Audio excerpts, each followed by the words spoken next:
En el episodio 471 de WordPress Semanal resuelvo dudas sobre trabajar con hostings, entornos locales y webs de pruebas en general. ¡Vamos allá!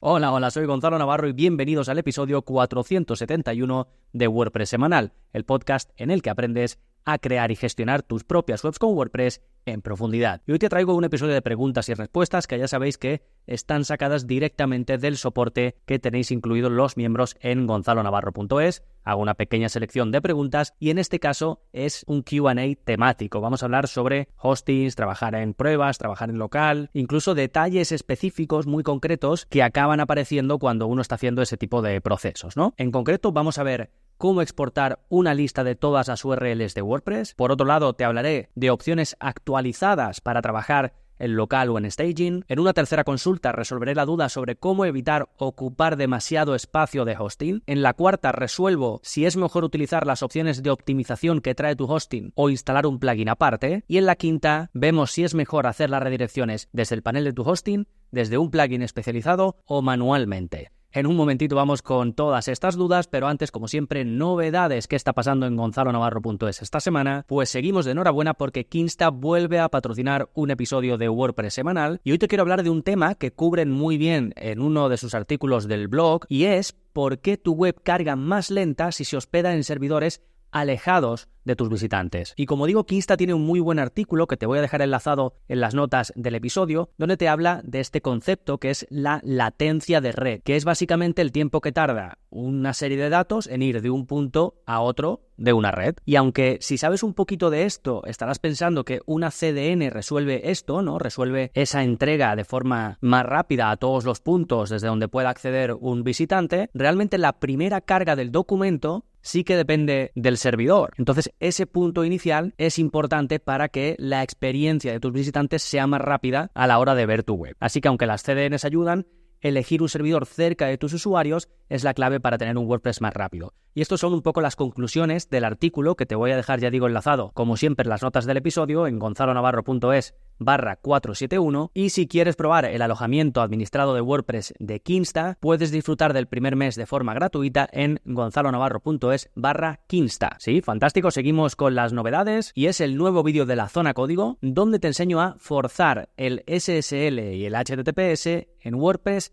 sin plugins. Y es cierto que WordPress de un tiempo a esta parte gestiona mucho mejor los certificados SSL y HTTPS sin necesidad de depender de plugins adicionales, pero sí que requiere, para que vaya como la seda, para que siempre se presente todo en HTTPS, pues un toquecito de código, ¿no? Y así te ahorras tener que instalar ningún plugin. Y eso es lo que te explico precisamente en este vídeo de la zona código, que también te dejo enlazado en gonzalonavarro.es/471. Sí, esto en cuanto a las novedades. Vámonos ahora con el plugin de la semana, que se llama User Private Files. Este plugin te permite gestionar archivos privados para cada usuario. Básicamente creas una carpeta exclusiva por usuario donde solo ellos y los administradores de la web pueden ver y descargar los archivos. Y además se integra bien con el editor de bloques, con lo cual puedes poner, digamos, o crear esas secciones directamente desde los bloques. Comparto este plugin porque de vez en cuando me llega esta pregunta por soporte y muchas veces paso a la gente este plugin porque es de los pocos que te permite hacerlo. También puedes utilizar, digamos, uno tipo más intranet como WP Customer Area, pero eso es ya más enfocado a una gran intranet, ¿no? Cuando solo queréis crear una carpetita para poner archivos y demás,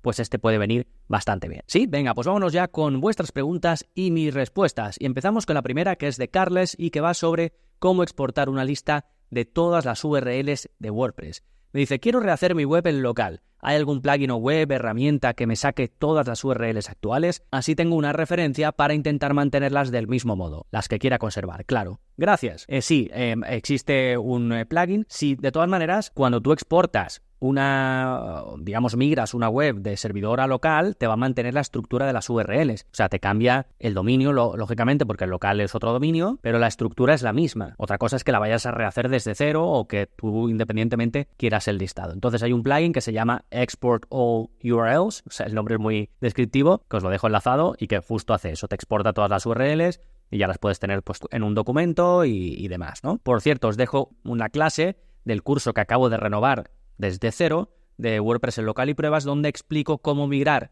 una web en vivo, cómo pasarla a local, para trabajar en ella, hacer pruebas y demás. Y si en concreto trabajas con local WP, pues en otro vídeo te enseño cómo hacer una migración rápida, porque si lo haces con local puedes usar un plugin que es de ellos también, exportas un zip y luego lo importas de forma súper rápida cuando creas la web dentro de local. Eso está en la clase 3 del curso, pero vamos, puedes ver el índice y lo vas a ver claramente. Recordad que en estos episodios de preguntas y respuestas tenéis toda la información. Por ejemplo, en esta pregunta número 1, debajo tenéis enlaces relevantes y te pongo los enlaces que te ayudan a resolver esa duda. Y además te pongo en qué minuto hablo de esta pregunta por si quieres volver a escucharla y no te tengas que escuchar el episodio completo y demás, ¿eh? Venga, vamos con la segunda pregunta, que es de Daniel y que va sobre opciones actualizadas para trabajar en local o staging. Me dice: hola Gonzalo, tengo un e-commerce con WooCommerce desde 2019. Lo he trabajado en local todo manual, con SAMP, etc. Pero quiero volver a ponerlo en local para rediseñar todo con bloques. En el curso de WordPress en local mencionas varias herramientas que ya no existen: Desktop Server, Pilvia, PuppyLive. ¿Alguna actualización del curso para otras herramientas? ¿Alguna mejor práctica? Utilizaré el local. ¿Es la forma más apropiada? No tengo hosting con staging, que sería lo ideal, aunque es más rápido en local, ¿no? Gracias. Bueno, he seleccionado esta pregunta de Daniel, que justo me la mandó en el mes en el que yo estaba reelaborando, rehaciendo desde cero el curso de WordPress en local. Y si bien cuando hay algo que ya no se usa, pues pongo un aviso, por ejemplo, en la clase de Desktop Server, que ya no lo mantienen, pues yo puse, ya no mantienen este servicio, vete mejor a la clase de local. Pero claro, como a lo mejor en otras clases lo voy mencionando, o en la intro del curso, pues entonces la gente dice, uy, esto ya no existe, no sé qué. Pero bueno, el caso es que ya lo he rehecho. En Desktop Server, pues es cierto que no existe, pero hay alternativas súper sólidas como LocalWP o DevKinsta. El caso de Pilvia es un hosting que salieron muy fuerte ofreciéndote la creación de webs, digamos, de prueba de forma gratuita para darse a conocer, pero ya lo quitaron. Y luego PuppyLive era un servicio de crear webs de usar y tirar, básicamente, ¿no? Pero ahora se puede hacer en estos momentos con TasteWP y tenéis una clase en la que lo cubro. Así que el curso está actualizado, vamos, a abril de 2025. Y luego me dice que a día de hoy si sigue siendo local la mejor opción y que sí es más rápido trabajar en entorno de prueba en local que en staging. Local sigue siendo una de las opciones más sólidas junto con DevKinsta. Digo sólidas, fáciles de utilizar, gratuitas y que te ofrecen herramientas especializadas en WordPress. Hay otras opciones también sólidas, pero para mí estas son las dos más completas dentro de que son gratuitas y están muy especializadas en WordPress y que para un perfil no muy técnico. Pero sobre si es más rápido, depende. Si tú lo que quieres, por ejemplo, es hacer pruebas y luego esas pruebas o hacer cambios y luego esos cambios pasarlos a producción, es más rápido staging, porque staging clonas tu web en tu hosting, haces los cambios y le dices pásalos a producción y te pasa esas modificaciones a la web, pues eso, en producción, a la web definitiva. Entonces, depende a lo que te refieras más rápido. Si es tú trabajar más rápido, pues sí, porque en tu ordenador vas a ir más rápido que accediendo a una URL en un servidor, pero para procesos depende de para qué sea. En el curso, ya digo, de WordPress en local y pruebas, además te pongo una opción para hacer staging sin hosting, que es duplicar o clonar una web que tú tengas desde el administrador de WordPress y entonces te crea como una especie de hosting porque te crea una carpeta dentro de tu servidor directamente sin que tú tengas que hacer nada manual y es un clon de esa web. Entonces tú puedes hacer pruebas dentro del mismo servidor en una carpeta en concreto. Eso sí, para luego, si lo quieres pasar, necesitas la opción Premium, pero si es para hacer pruebas simplemente, está genial y porque eso, lo copias, estás en el mismo entorno y demás, haces las pruebas que quieres y dices, vale, funciona, lo voy a replicar en la web que tengo en vivo. Y luego lo que sí que te recomiendo es eliminar ese clon que se ha hecho, pues porque está ahí ocupando espacio y salvo que lo vayas a utilizar durante un tiempo, elimínalo y luego cuando lo necesites otra vez lo vuelves a crear. Por cierto, en la clase 2 del curso, ya que en este caso Daniel me preguntaba sobre las mejores opciones en el momento actual para trabajar en local, pues hago un repaso sobre las principales opciones y cuáles son mejor para cada caso. Venga, dejamos la pregunta de Daniel, nos vamos con la tercera, que es de Elena y que va sobre cómo evitar ocupar demasiado espacio de hosting. Me dice, hola Gonzalo, tengo un hosting bastante básico. ¿Cómo puedo asegurarme de que si elimino plugins o cualquier otra cosa no siguen ocupando espacio? ¿O cómo puedo aligerar todo en general? Sé que se va acumulando basura, pero no estoy segura de qué ni cómo mantener todo limpio. Gracias. Bueno, sí, efectivamente, WordPress deja rastro, o vamos, las acciones que nosotros hacemos dentro de WordPress dejan rastro. El hecho de que nosotros eliminemos plugins y esa información del plugin siga en la base de datos está pensado para que si yo después vuelvo a instalar el plugin, que siga por donde yo iba, ¿vale? Por eso muchas veces cuando te dicen desactiva este plugin y tú dices, ¿pero voy a perder algo? No, no vas a perder nada. Cuando lo actives, todo vuelve a estar como está, porque lo normal es que salvo que tú marques una casilla que diga quiero eliminar toda la información de este plugin cuando lo borre, que muchas veces lo tienen en sus ajustes avanzados o en algún lugar dentro de la configuración del plugin, pues ahí sí se elimina todo rastro. Pero si no, normalmente se queda, ¿vale? Entonces, si eliminas un plugin, imagínate que ponemos un caso muy grande, ¿no? Que tienes una tienda online con WooCommerce y que ya no vas a vender productos, no quieres productos ni nada, y desactivas WooCommerce o lo eliminas. Y ya con eso te piensas que todo lo que habías hecho con WooCommerce se ha ido. No, ni mucho menos, ¿vale? Te va a desaparecer el tipo de contenido productos, te van a desaparecer de la administración todos los menús de WooCommerce, lo que sea que se mostrara en la parte frontal te va a desaparecer, pero por dentro, en tu base de datos, sigue almacenada toda la información. Solo tienes que hacer la prueba que si reactivas ese plugin o lo vuelves a instalar, en este caso WooCommerce, todo aparecerá tal y como estaba. Por eso es bueno ir haciendo limpieza y, por ejemplo, eliminar lo que se conoce como las tablas huérfanas. Es decir, hay unas tablas en las bases de datos donde se almacena información y están huérfanas, no tienen un padre, no tienen un plugin al que servir esa información. Con lo cual, no las queremos ahí. Y esto lo puedes hacer. Te dejo una clase del curso de velocidad en WordPress donde te enseño cómo optimizar la base de datos y hacer limpieza. Sí, pero por ejemplo, un plugin muy bueno para esto y que te lo permite hacer desde su versión gratuita es WP Optimize. Porque hay otros, hay varios para hacer limpieza en la base de datos, pero casi todos te requieren que instales la versión premium para poder eliminar tablas. Sí te permiten eliminar otras cosas, datos transitorios, entradas en borradores, comentarios en spam, todo eso sí te permiten eliminarlo, incluso automatizar la limpieza, que yo lo recomiendo que hagas una limpieza, configures una limpieza automatizada cada cierto tiempo, pero la parte de las tablas suele ir en la parte pro, ¿vale? Salvo un par de opciones, por ejemplo, WP Optimize te lo permite hacer. WP Optimize, por cierto, o Optimizer, no recuerdo ahora mismo el nombre, pero os dejo el enlace, hace más cosas. Configura la caché, optimiza las imágenes, el típico plugin de optimización de rendimiento. Si lo vais a usar para el tema de la base de datos, yo os recomiendo instalarlo, hacer la limpieza y luego eliminarlo, ¿sí? Dejar el sistema que tengáis de caché y de optimización y demás aparte, dejarlo, ¿sí? Venga, vámonos con otra pregunta que es de Elena también y que va sobre si es mejor utilizar las opciones de optimización del hosting. Me dice, en aquellos hosting que ya ofrecen soluciones de rendimiento a través de plugins de caché, entiendo que lo mejor es usar ese propio del hosting en el que estés. ¿O crees que es mejor prescindir de él y usar otro? Supongo que usar dos juntos a la vez no es recomendable, ¿no? Muchas gracias.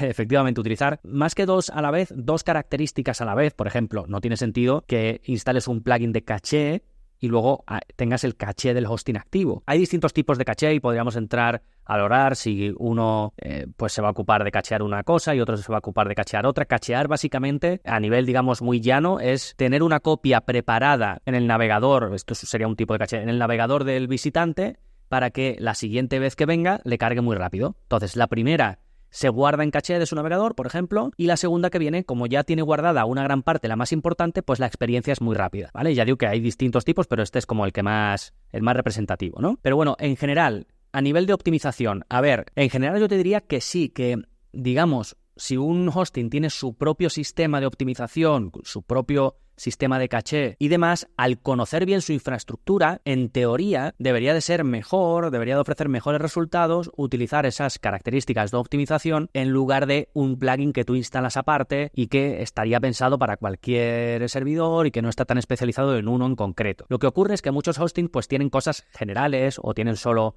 un sistema de caché, entonces depende mucho del hosting que sea, depende de la solución que te den, o en muchos casos puedes dejar, por ejemplo, la funcionalidad de caché del hosting, pero luego instalar un plugin que te dé algunas características extra a nivel de optimización del rendimiento, entonces depende un poco, pero bueno, yo en líneas generales diría que sí, salvo que tú veas que lo estás utilizando, lo estás haciendo todo bien a nivel de que tu web pues no es un desastre general, porque muchas veces echamos la culpa al plugin de optimización o la característica de optimización y luego tenemos un monstruo de web donde tenemos 1000 cosas instaladas, donde no la tenemos actualizada, donde no hacemos limpieza, no llevamos un correcto mantenimiento. Entonces, eso no es culpa de los parches que tú estás intentando poner, es culpa de que esa web hay que darle un lavado de cara o mucho más que un lavado de cara antes de ponerte a optimizar nada, ¿no? Pero bueno, en líneas generales yo diría que sí y luego siempre puedes ir añadiendo alguna cosita extra. Por cierto, os dejo enlaces relevantes. Si, por ejemplo, utilizáis SiteGround, tengo un curso donde vemos las características de rendimiento y de seguridad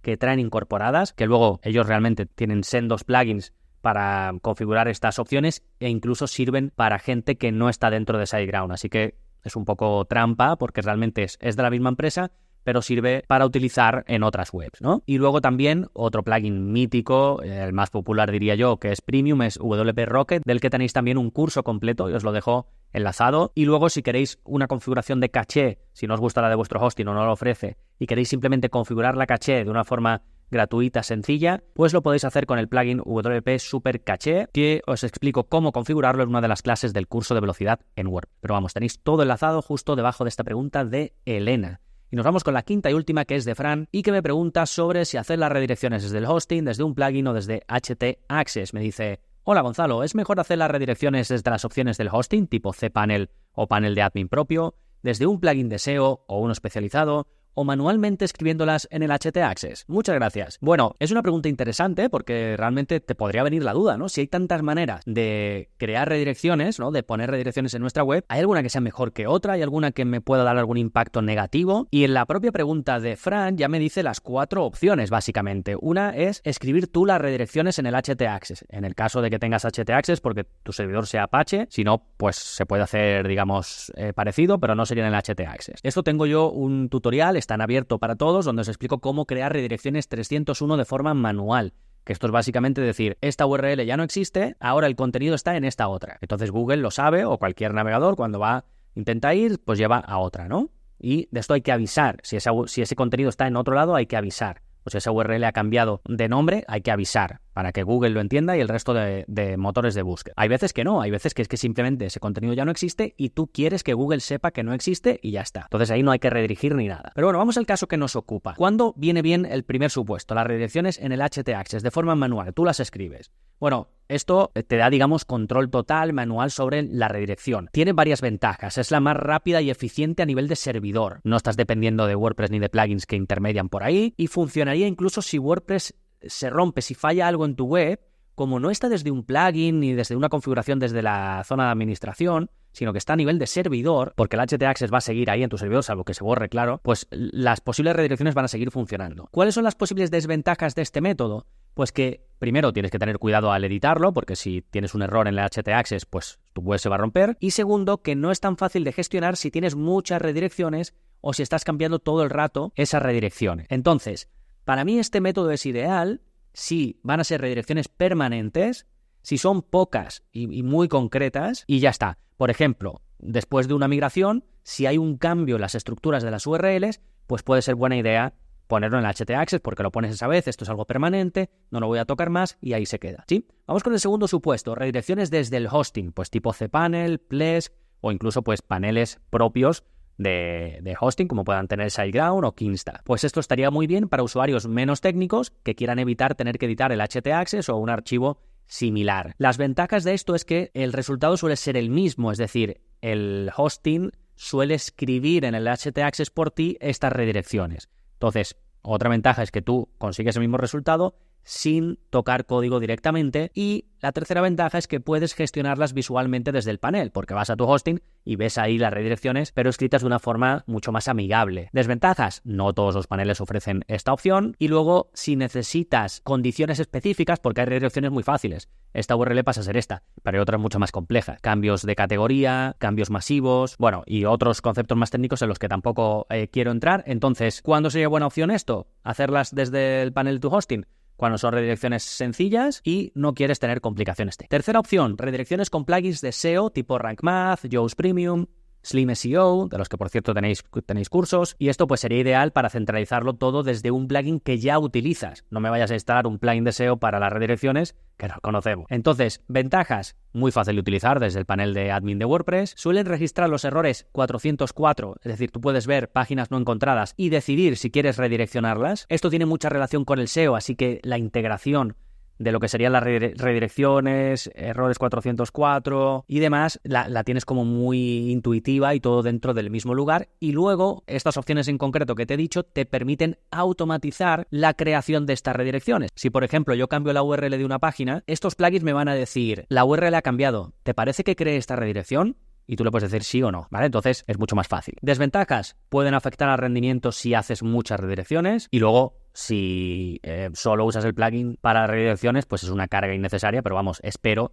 que nadie instale un plugin de SEO solo para hacer redirecciones. ¿Para quién es ideal esta opción? Para los que ya uséis un plugin de SEO y queráis esa facilidad de tener las redirecciones integradas directamente ahí. Opción número 4, parecida pero especializada. es hacer redirecciones con un plugin específico de redirecciones, como por ejemplo Redirection. Esta opción es ideal para gestionar muchas redirecciones desde WordPress. Las ventajas, las obvias, tienes una interfaz amigable y muy potente para crear todo tipo de redirecciones, puedes redirigir según condiciones, según si alguien hace login, según una determinada cookie, etc. También registra errores 404 automáticamente, con lo cual puedes ver todos los errores y decidir si de esas URLs te conviene hacer una redirección, y prácticamente cualquier cosa que se te ocurra para gestionar el tema de las redirecciones o crear incluso redirecciones de todo tipo. Desventajas. Dependes de WordPress. Si la web falla por lo que sea, las redirecciones también van a fallar. No es como cuando está en el archivo htaccess, que si falla WordPress da igual, ¿vale? Que bueno, esto podrías pensar que es menos importante, pero imagínate que tu web está caída un tiempo, están fallando y demás, y tienes muchísimas redirecciones. Esto, desde el punto de vista del SEO y demás, te puede causar un problema. Y luego que si tienes muchas reglas y también dependiendo de tu servidor, pues puede causar problemas de rendimiento. ¿Para quién es ideal esta opción? Pues para webs con muchas redirecciones o que cambian las redirecciones con frecuencia, y es mucho más fácil hacerlo pues desde un plugin, y que quieran gestionarlas sin tocar código, porque claro, yo te he dicho que puedes crear cosas muy complejas.